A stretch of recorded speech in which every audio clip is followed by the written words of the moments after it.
The crystal towers of Kepler 442 be burned under the dark sky. Commander Zaraki pressed her 4 hands against the viewing wall of her command center and watched her world die. The blue light that had shone from her people's cities for thousands of years grew dimmer with each passing hour. Below her, the last of the Zephyrian defense ships exploded in silent flashes against the endless black swarm that covered half the planet.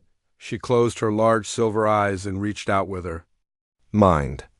The telepathic network that connected all Zephyrians buzzed with fear and pain. Her people were calling out to each other across the dying cities, sharing their last thoughts before the machines found them. The Void Hunters had come to their world 3 days ago, and nothing the Zephyrians tried could stop them. The enemy ships looked like living metal insects, each one the size of a building. They moved in perfect patterns across the sky, their dark hulls absorbing light and energy. Wherever they went, the ground below turned gray and lifeless. The machines didn't just kill, they ate everything. Plants, animals, even the very soil itself disappeared into their hungry metal bodies. Zaraki turned away from the window and walked to her command chair. Her pale blue skin showed the stress marks that appeared when Zephyrians faced death. Her long white hair moved in the artificial wind created by the tower's failing life support systems. Around her, the last officers of the Zephyrian Defense Force worked at their crystal control panels, trying to coordinate what remained of their fleet. Lieutenant Kolna looked up from his station with desperation in his eyes. Commander, the 4th Fleet has gone silent. The machines have reached the southern continent. We estimate 12 hours before they complete their harvest of that region. Zaraki nodded slowly. She had hoped the southern cities might hold out longer, but the Void Hunters moved faster than anyone expected. In 3 days, they had consumed half her world.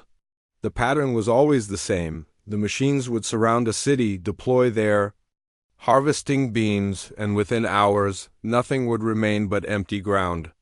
What word from the evacuation ships? She asked. Communications Officer Vel2 activated her panel with 2 of her 4 hands while the other 2 worked on decoding enemy signals. The last transport cleared the atmosphere 6 hours ago. Elder, Threnmo reports that 40,000 of our people are safely away, heading for the outer colonies. The children and the knowledge keepers are safe. 40,000 safe from a population of 200 million. Zaraki felt the weight of those numbers settle on her shoulders like a heavy cloak. Her people had been proud once, masters of crystal technology and telepathic communication. They had thought themselves advanced, ready for anything the universe might bring. The Void Hunters had taught them how wrong they were. She walked to the central display that showed their world from orbit. Red dots marked the areas where the machines had finished their work. Yellow showed places under attack. Only small patches of blue remained, indicating regions still under Zephyrian control. By tomorrow, she knew, the entire planet would be red. Elder Threnmo is requesting permission to address all remaining forces, Velta reported. Granted, Zaraki said. The ancient voice of their spiritual leader filled her mind and the minds of every Zephyrian still alive on the planet. Threnmo had lived for 400 years and guided their people through wars, natural disasters, and the early days of space exploration. If anyone could find words for this moment, it would be him. My children, the elder's telepathic voice was calm and strong despite everything. We have fought with honor against an enemy that has destroyed civilizations across the galaxy. We have held out longer than any species the Void Hunters have encountered. Our courage will be remembered by those who escape to carry on our legacy. Zaraki felt tears sliding down her blue cheeks. Around her, the other officers stopped their work to listen. The machines believe they understand us, Threnmo continued. They see us as just another source of energy to consume, but they do not understand what it means to be Zephyrian. We are the children of the crystal winds. We are the guardians of the ancient songs. Even when our bodies fail, our essence will join the cosmic streams that flow between the stars. The elder paused, and Zaraki could feel him gathering strength for his final words. To those who remain at their posts, know that your sacrifice gives meaning to our survival. To those who have fled to safety, remember us not in sorrow but in pride. We have shown the universe that some things are worth fighting for, even when victory is impossible." The connection ended, leaving Zaraki and her officers in silence.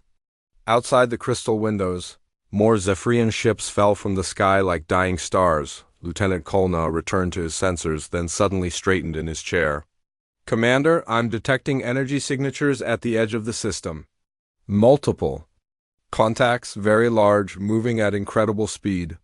Zaraki moved to his station. "Void Hunter reinforcements?" "No, ma'am. These signatures are completely different. The energy patterns don't match anything in our database. Whatever's coming, it's not from any known species." Velta looked up from her communications array with confusion on her face. "Commander, I'm picking up strange transmissions from the approaching contacts. The signals are ...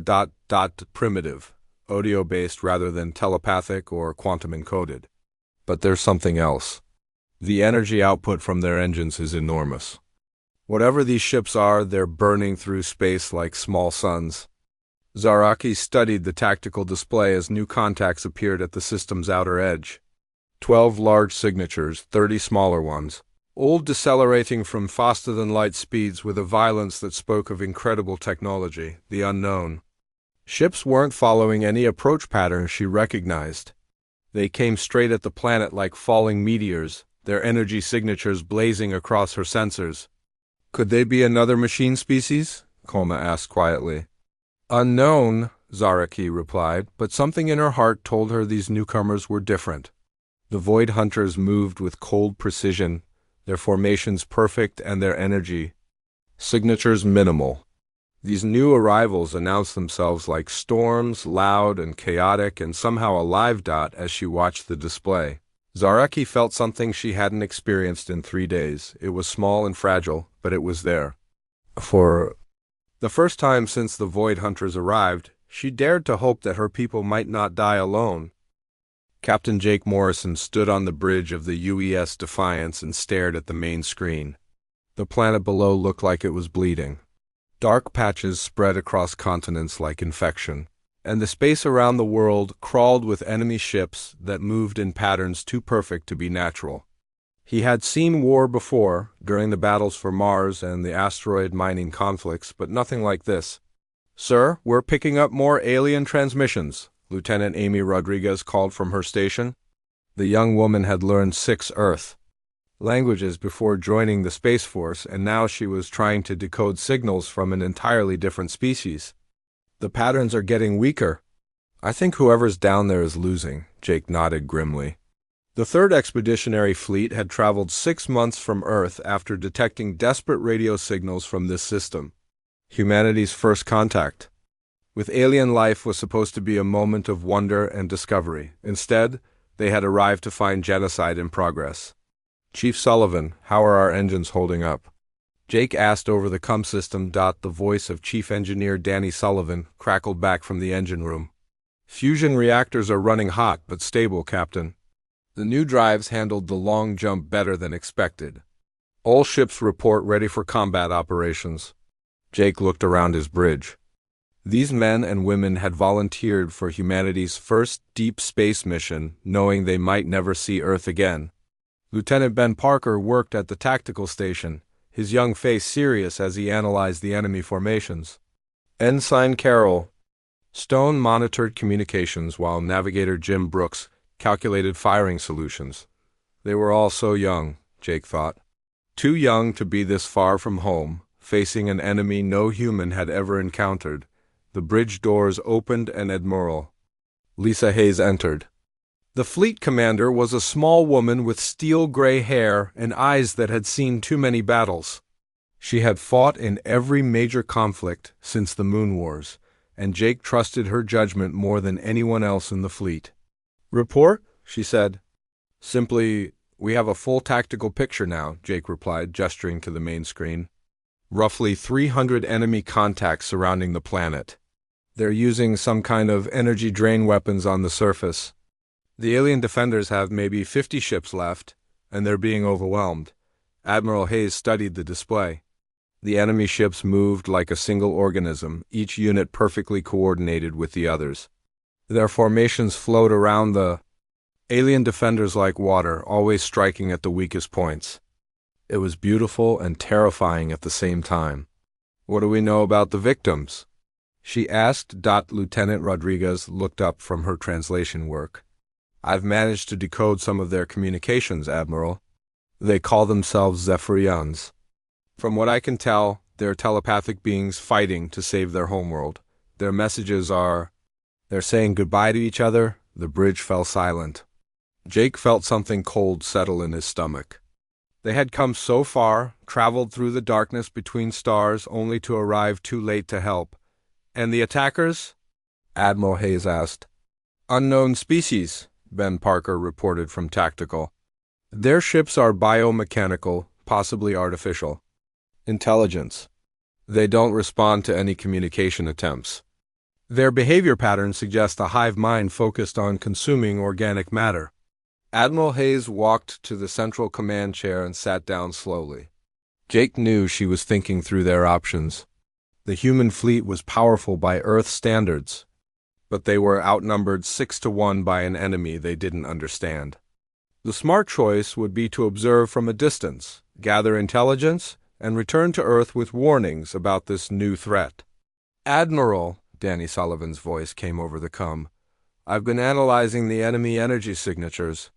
Their weapons are designed to drain biological systems and convert organic matter to energy. Our fusion reactors and solid-state electronics should be immune to their primary attack methods." "Interesting," Admiral Hayes replied. "Tactical assessment, Mr. Parker?" Ben Parker's fingers flew over his control panel. "Their formations are optimized for fighting enemies similar to the aliens they're attacking. Organic technology, energy-based. Weapons, predictable movement patterns. They're not configured to fight against kinetic weapons or nuclear warheads." Jake watched his admiral consider the information. He had served under her for 5 years and knew what she was thinking. The enemy's weapons might not work against human technology, but that didn't mean humanity could win this fight. There were still too many of them. "Sir," Amy Rodriguez said quietly, "I'm getting a transmission from the planet. It's from one of their commanders. She's asking if we're here to help or just to watch them die." The words hit Jake like a physical blow. Somewhere on that dying world, an alien being was looking up at the stars and seeing human ships. Maybe they thought salvation had arrived.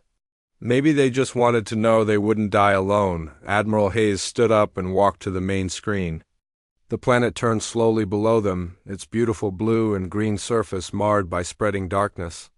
Jake could see the lights of cities going out one by one as the enemy machines consumed everything in their path. "All ships, this is Admiral Hayes," she said into her comm unit. "We came to the stars to explore and discover. We found something worth fighting for instead." Jake felt his heart rate increase. He knew that tone in her voice. The enemy has superior numbers but inferior adaptability. They've been fighting the same kind of war against the same kind of opponents for who knows how long. They've never faced humans before. They don't know what we're capable of when someone needs our help. The Admiral turned to face her bridge crew. "We're going to show them why you don't start a fight with a species that evolved from predators. All ships, battle stations, full combat spread. Target the largest enemy concentrations and prepare for close engagement." Jake felt pride and terror in equal measure. They were about to make humanity's first impression on the galaxy, and it would be written in fire and blood. "Communications, open a channel to the alien defenders," Admiral Hayes ordered. Amy Rodriguez worked quickly at her station. "Channel open, Admiral. Attention alien vessels. This is Admiral Lisa Hayes of the United Earth Space Force. We don't know your language and we don't know your customs.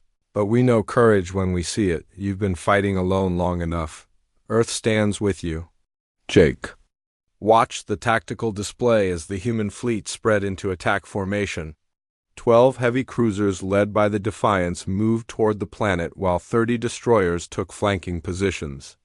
It looked impossibly small against the dark swarm of enemy ships. But Jake had learned never to underestimate what humans could accomplish when they decided to fight for something bigger than themselves. "All weapons ready, Admiral," Ben Parker reported. Admiral Hayes nodded once. "Then let's introduce ourselves to the galaxy. All ships, engage the enemy. Show them what happens when they threaten the innocent." Commander Zaraki watched in amazement as the unknown ships dropped out of hyperspace like falling stars. Her sensors could barely process what they were seeing. The newcomers burned through space with fusion flames that lit up the darkness, their hulls glowing with heat from their violent deceleration. These were not the sleek crystal ships of the Zephyrians or the cold, biomechanical forms of the Void Hunters.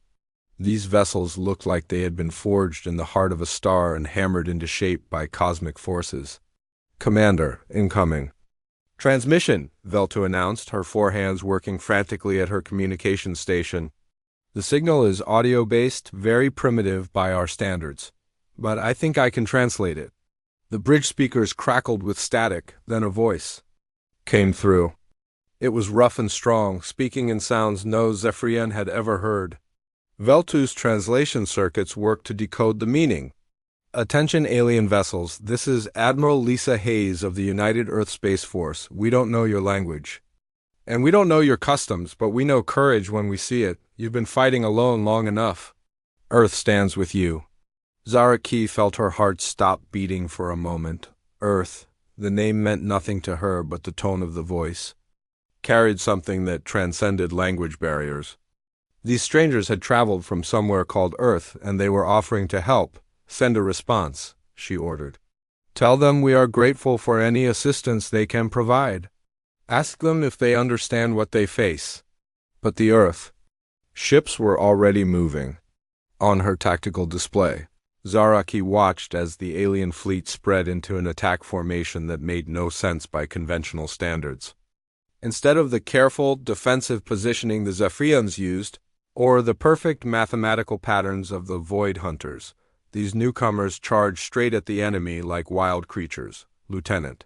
Kolna looked up from his sensors with confusion in his large silver eyes. "Commander, their approach vectors are completely unpredictable. They're not following any tactical doctrine I recognize. It's like they're making up their strategy as they go." The Void Hunters had noticed the newcomers now. The ancient machine intelligence that controlled the swarm paused in its harvest of the planet below and redirected several hundred units toward the approaching Earth fleet. Zaraki had seen this happen before when other species tried to interfere with a Void Hunter operation. The machines would analyze the newcomers' technology, adapt their tactics accordingly, and eliminate the threat with cold efficiency, but something went wrong with the Void Hunters' analysis. Their first wave of energy drain weapons hit the lead Earthship and simply bounced off its hull. The machine intelligence tried again with increased power, but the results were the same. The weapons that had torn through Zephyrian crystal shields like paper had no effect on whatever these Earthships were made of. "Their hulls are constructed from refined metals and ceramic composites," Kolna reported in amazement. "No organic components at all. The Void Hunter energy drains can't find anything to lock onto." Then the Earthships opened fire, and Zaraki realized she was witnessing something unprecedented. Instead of energy beams or particle weapons, these aliens used kinetic projectiles accelerated to incredible velocities. Chunks of metal moving at significant fractions of light speed slammed into Void Hunter ships and tore them apart through pure physical force.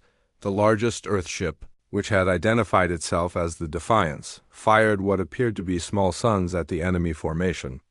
Nuclear explosions blossomed in space like deadly flowers, each one vaporizing multiple Void Hunter units. The machine intelligence recoiled in shock. In thousands of years of existence, it had never encountered weapons that relied on atomic fusion rather than energy manipulation. "Get me a communication link with that lead ship," Zaraki ordered. Veltu worked quickly to establish a connection.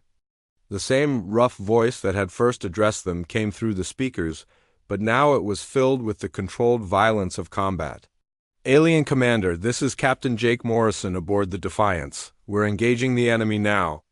Can you provide tactical information about their weaknesses? Zara Key spoke quickly, hoping her words would translate properly. Captain Morrison, the machines coordinate through quantum entanglement networks. If you can disrupt their communication systems, they will lose their ability to fight as a unified force. Copy that. Our AI systems are already working on electronic warfare solutions. Recommend you pull your remaining ships back to defensive positions. This is about to get very hot. The Earth captain was right.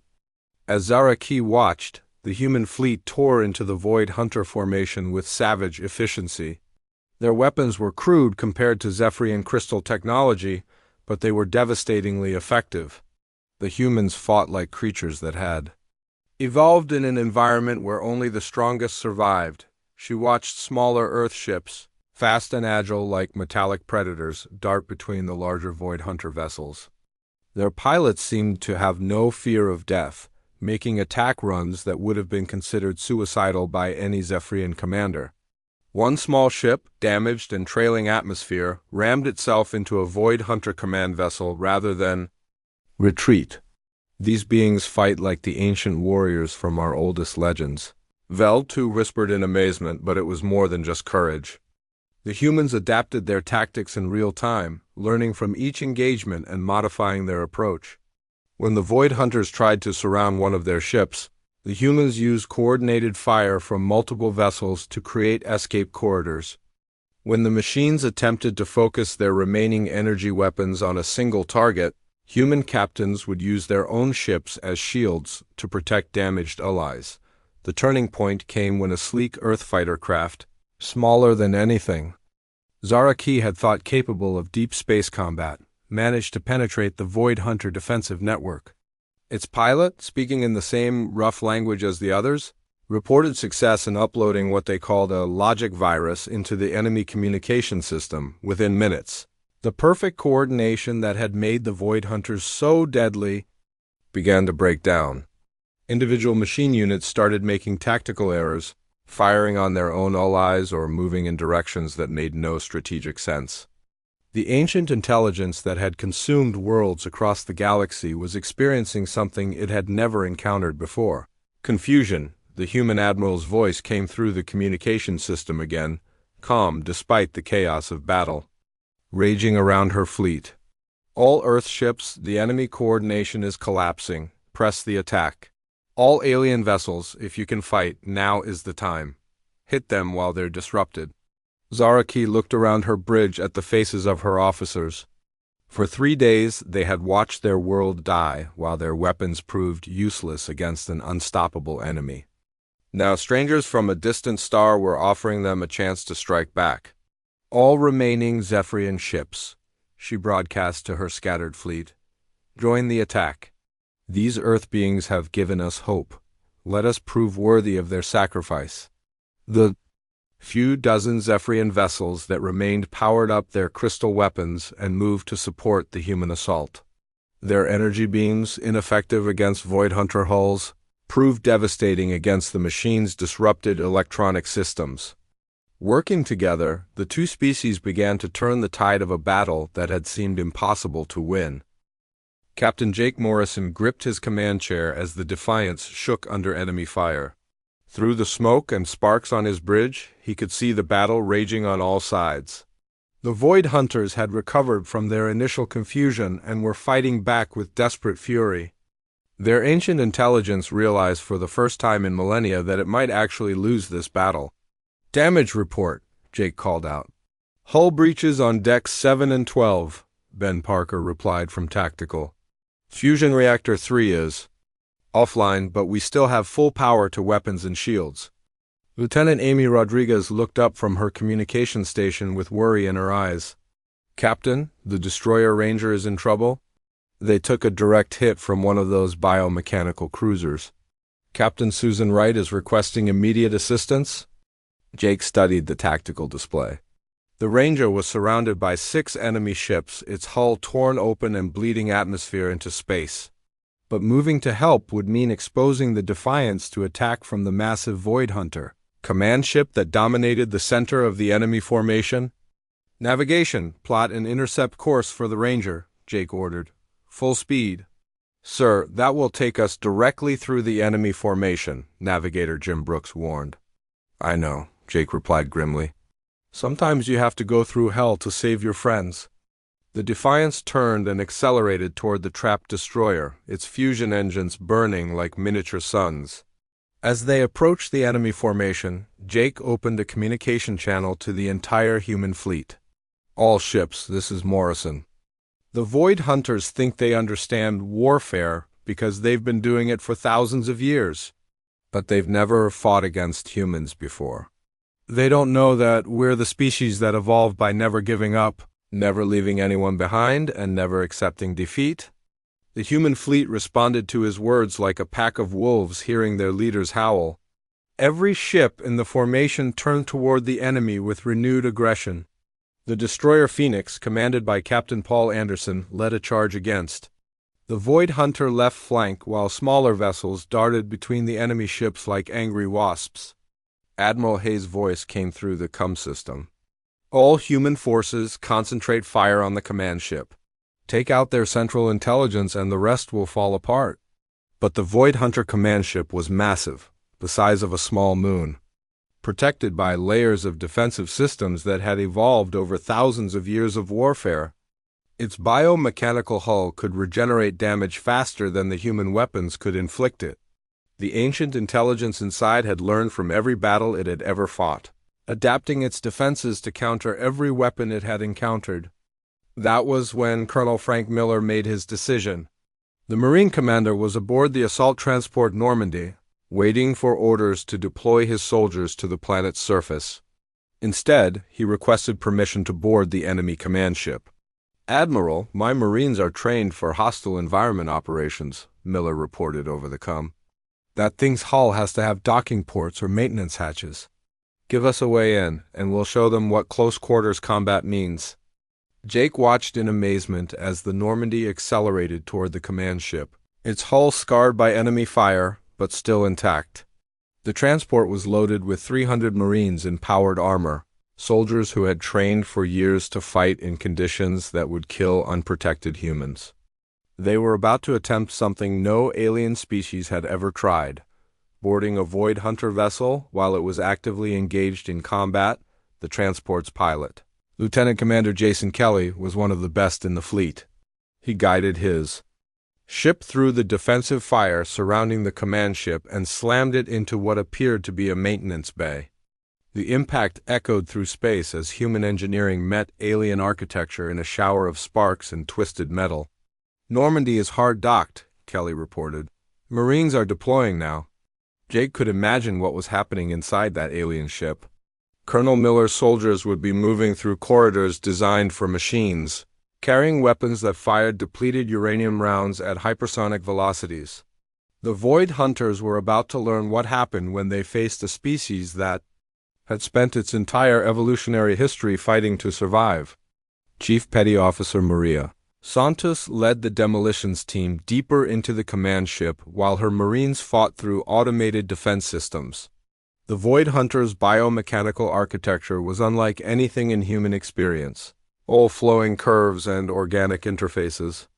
But Santos had trained to destroy enemy installations. Regardless of their design, she found what she was looking for in the ship's central chamber: massive processing units, filled with the converted remains of dozens of alien species. The Void Hunters had been harvesting organic life for so long that their command ship had become a graveyard of extinct civilizations. Santos looked at the horror around her and felt something cold and hard settle in her chest. "For every world you took," she whispered as she planted her nuclear charges throughout the processing center, the Marines fought their way back to the Normandy while the command ship's defenses tried desperately to stop them. But human soldiers had been trained to fight in hostile environments since they first learned to make weapons from stone and metal. The Void Hunters' automated systems were designed to repel energy weapons and force fields, not humans with explosive charges and an absolute refusal to give up. Colonel Miller was the last Marine to reach the transport, carrying a wounded soldier over his shoulder while firing his rifle one-handed at pursuing machines. The Normandy detached from the command ship just as Santos' charges detonated. The explosion tore through the heart of the Void Hunter Fleet Command. Nuclear fire consumed the processing centers and data cores that had stored the knowledge of 1,000 conquered worlds. The ancient intelligence that had guided the machine swarm screamed across electromagnetic frequencies as its central consciousness was destroyed. With their command structure gone, the remaining Void Hunter ships began to lose coordination. Individual units started making random decisions, attacking targets that posed no threat while ignoring real dangers. Some ships simply stopped functioning entirely, their biomechanical systems unable to operate without guidance from the central intelligence. Jake watched the enemy formation collapse and felt something he hadn't experienced since the battle began: hope. The aliens who had seemed unstoppable were falling apart before his eyes. Human tactics, human weapons, and human determination had found a way to defeat an enemy that had consumed entire civilizations. "All ships, press the attack," Admiral Hayes ordered. "Don't give them time to adapt or regroup. End this now." The human fleet moved forward like a wave of destruction, their weapons tearing through the confused and disorganized enemy forces. The Zephyrian ships joined the assault, their crystal weapons focusing on the disrupted communication systems of individual Void Hunter vessels. Commander Zaraki's voice came through the communication system, her words translated into English by the fleet's computers. "Captain Morrison, your people have given us something we thought lost forever. We will remember this day for as long as our species survives." Jake looked out at the battle raging around his ship and knew she was right. This was the day humanity announced itself to the galaxy, not as conquerors or explorers, but as the species that showed up when others needed help the most. The last Void Hunter ship died in nuclear fire 18 hours after the battle began. Jake Morrison stood on the bridge of the Defiance and watched the wreckage drift through space like the bones of some ancient beast. The silence felt strange. After so many hours of weapons fire and explosions, his ears were still ringing from the constant noise of combat. "All enemy contacts destroyed," Ben Parker reported from the tactical station. His young face was streaked with sweat and exhaustion, but his voice carried the satisfaction of a job completed. "The system is clear." Jake nodded and activated the fleet communication channel. "All human ships report status." The responses came in one by one. The destroyer Ranger had lost its captain, Susan Wright, when a hull breach flooded her bridge with radiation. 3 other ships had taken heavy damage, and the human fleet had lost nearly 200 crew members during the battle. But they had won. The machines that had consumed worlds across the galaxy would never threaten another innocent species. Admiral Hayes appeared on the main screen from her flagship. Her gray hair was disheveled, and her uniform showed scorch marks from an electrical fire, but her eyes held the calm satisfaction of a commander who had achieved the impossible. "Outstanding work, people," she said simply. "Today we learned what humans can accomplish when we fight for something bigger than ourselves. I'm proud to serve with all of you." Dr. Helen Brooks' voice came through the medical channel. "Admiral, I'm receiving requests for assistance from the planet's surface. The alien survivors need medical aid, and some of our wounded require treatment that our ships can't provide. I recommend we establish a temporary hospital on the surface." "Approved," Admiral Hayes replied immediately. "Take whatever personnel and supplies you need. Our first contact with alien life isn't going to end with us flying away and leaving them to suffer." Jake watched the main screen shift to show the planet below. The dark patches where the Void Hunters had completed their harvest would remain as scars on the world for generations to come. But in other areas, he could see lights beginning to flicker back to life as the surviving Zephyrians emerged from their shelters.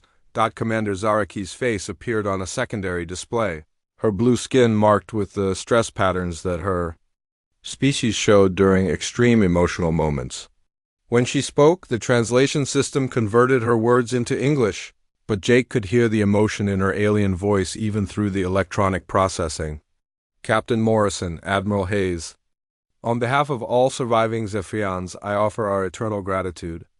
You came to our world as strangers and fought as if our people were your own family. How does one repay such a debt? Admiral Hayes leaned forward in her command chair. Commander, you don't owe us anything. We did what anyone should do when they see innocent people in danger. That's what it means to be human, but Jake knew it was more than that. The battle had changed something fundamental about humanity's place in the universe. They were no longer alone in the cosmos, and they had chosen to announce their presence not as conquerors or explorers, but as protectors of those who couldn't protect themselves. Lieutenant Amy Rodriguez looked up from her communication station with excitement in her eyes. Captain, I'm detecting transmissions from across the galaxy. Other alien species picked up the energy signatures from our battle. Some of them are sending messages of gratitude. Others sound curious about who we are. And a few ... She phase? She paused, studying her readings. A few sound like challenges. Jake felt a chill run down his spine. The galaxy was vast and full of species humanity had never encountered. Some would welcome the newcomers who had destroyed the Void Hunters. Others might see humans as a threat to be eliminated before they could grow too powerful. Admiral Hayes seemed to understand his thoughts. We'll deal with whatever comes next when it arrives, she said firmly. For now, we have work to do here. The next few days passed in a blur of activity. Human engineers worked alongside Zephyrian technicians to repair damaged cities and restore power to areas that had lost their energy sources. Dr. Brooks established field hospitals where human and alien medical techniques combined to save lives that would have been lost otherwise. Elder Threnmo, the ancient Zephyrian spiritual leader, returned from the evacuation ships to find his homeworld scarred but not destroyed. The 400-year-old being stood in the ruins of his capital city and wept tears of joy when he saw human soldiers distributing food and medical supplies to Zephyrian refugees. Colonel Frank Miller, who had led the assault on the Void Hunter command ship, found himself working with Zephyrian engineers to clear debris from the spaceport. The tough Marine officer had never expected to end his first alien contact mission by helping rebuild a civilization, but he threw himself into the work with the same determination he had shown in combat. Lieutenant Commander Jason Kelly, the pilot who had guided the boarding assault, spent his time teaching young Zephyrians about human technology. The alien children were fascinated by the crude but effective engineering that had defeated an enemy their people couldn't stop, but it was a simple moment that Jake would remember most clearly from those days. He was walking through a temporary refugee camp when a young Zephyrian child approached him. The small being had 4 arms like all her species, and her pale blue skin showed the silver markings that indicated extreme youth. She held out a crystal flower, one of the few beautiful things that had survived the Void Hunter attack. Jake knelt down and accepted the gift with a smile. The child didn't speak his language and he didn't speak hers, but the gesture needed no translation. Hope, gratitude, and the promise of friendship between species transcended words. Private Tony Rodriguez, a young Marine on guard duty nearby, watched the exchange with wonder in his eyes. Captain, do you think this is what will be remembered? FOR? Not as the species that developed faster-than-light travel or built fusion reactors, but as the ones who showed up when someone needed help? Jake stood up carefully, holding the crystal flower like the precious gift it was. I hope so, Rodriguez. I really hope so. Word of the battle spread across the galaxy faster than the human fleet could travel. Species that had hidden from the Void Hunters for centuries emerged from their shelters to share the news. The machines that had seemed unstoppable were gone, destroyed by newcomers from a small yellow star on the edge of the galaxy. Some alien civilizations sent messages of thanks. Others dispatched ships to make contact with these humans who fought with such fury to protect strangers. A few sent warnings. Concerned about a species that could defeat an enemy that had consumed worlds for millennia, Admiral Hayes received all these messages in her ready room aboard the flagship, working with Amy Rodriguez to decode the various alien languages and communication protocols. The young linguist had become humanity's first xenolinguist by necessity, and she was already learning to speak in ways no human had ever imagined. Admiral, I'm getting consistent reports from across the galaxy, Amy said, studying her translation computer. At least 6 different species are describing humans the same way. They're calling us the ones who fall from the sky when all hope is lost. Admiral Hayes smiled at that. It wasn't a bad reputation to have. 3 weeks after the battle, the human fleet prepared to depart. They left behind a monitoring station staffed by volunteers led by Commander Alex Turner, a career officer who had requested assignment to the new post. The station would serve as humanity's first embassy to an alien species, and Turner understood the importance of making a good impression. The departing human ships carried with them detailed records of Zephyrian culture, science, and history. But more importantly, they carried the memory of what could be accomplished when different species worked together against a common threat. As the Defiance prepared to enter hyperspace for the journey home, Jake stood on his bridge and looked back at the blue and green world they were leaving behind. The planet still showed scars from the Void Hunter attack, but the lights of its cities burned brighter than before. The Zephyrians would survive, rebuild, and remember. Commander Zaraki's final message reached them just as they activated their faster-than-light drives. Her words followed the human fleet into hyperspace, carrying a promise that would echo across the stars. People of Earth, you have shown the galaxy that some things are worth fighting for, even when victory seems impossible. We will tell our children about the day humans fell from the sky, and they will tell their children until the end of time. The universe is a brighter place because you exist. Jake felt tears in his eyes as the stars shifted around his ship. Humanity had taken its first steps onto the galactic stage, and they would be remembered not as conquerors or explorers, but as the species that brought hope to those who had lost it. In the years that followed, the phrase would become humanity's calling card across the galaxy. When tyrants threatened the innocent, when disasters struck defenseless worlds, when ancient evils stirred in the darkness between stars, other species would look to the sky and whisper the same words. When all hope was lost, the humans fell from the sky. And they always did,